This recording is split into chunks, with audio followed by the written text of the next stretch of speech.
বাংলাদেশ থেকে আনা দুবাইয়ের বুরখা। বুরখারে বুরখা, এতগুলা টাকা খরচ করে তোরে আনছি। চল দেখি, চল দেখি তোকে, আমরা সবাই মিলে দেখি। এই যে দেখেন দুবাইয়ের বুরখা, এটা হচ্ছে বুরখার সামনের অংশ।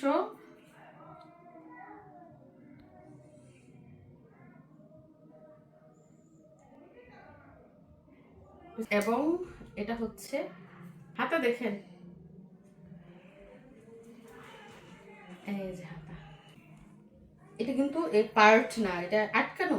এই যে সামনের যে লেসটা দেখতে পাচ্ছেন, এটা হচ্ছে আটকানো, তবে অনেক ভারী। পিছন সাইড দেখেন একদম ফাঁকা, পিছনে শুধু সামনের সাইডে কাজ করা। এবং এই বোরখাটার দাম কেন বেশি নিয়েছে জানেন?